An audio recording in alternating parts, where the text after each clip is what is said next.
अस्सलाम वालेकुम व्यूअर्स। आज हम बनाएंगे एक बहुत ही मज़ेदार सा स्नैक जिसका नाम है स्पेगेटी बॉल्स। इसके लिए मैंने उबाल ली है एक पैकेट स्पेगेटी को थोड़े से नमक और थोड़े से ऑयल के साथ, और यहाँ पर मैंने इनको ड्रेन कर लिया है। अब इनको ठंडा कर रही हूँ। यहाँ पर मैंने चिकन के 4-5 पीसीस को तकरीबन हाफ़ kg के बराबर चिकन को बॉईल कर लिया है।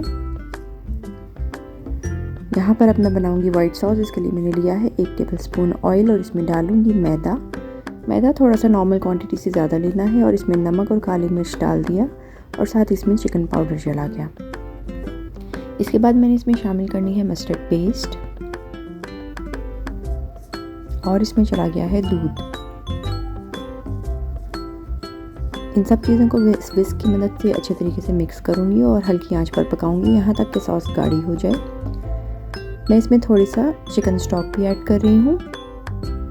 इन सब चीज़ों को यकजा होने तक पकाती रहूँगी। अब देखें सॉस मेरी गाढ़ी हो रही है। इसको चीज़ी फ्लेवर देने के लिए मैंने इसमें शामिल कर दिए हैं चीज़ के स्लाइसेस, 2 या 3 ऐड कर सकते हैं, और इनको भी बीच में मिक्स कर लिया है। गरम गरम सॉस में ये ईज़िली मेल्ट हो जाएंगे।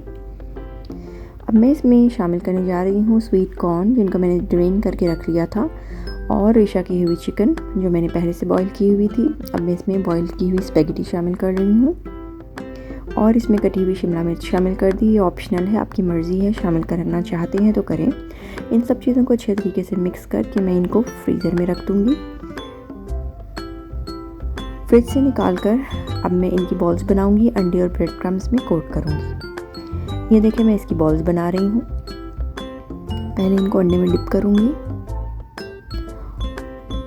और फिर इनको फ्रेश ब्रेड क्रम्स भी ले सकते हैं, ये मैंने पैकेट के लिए हैं, इनमें कोट कर रही हूँ।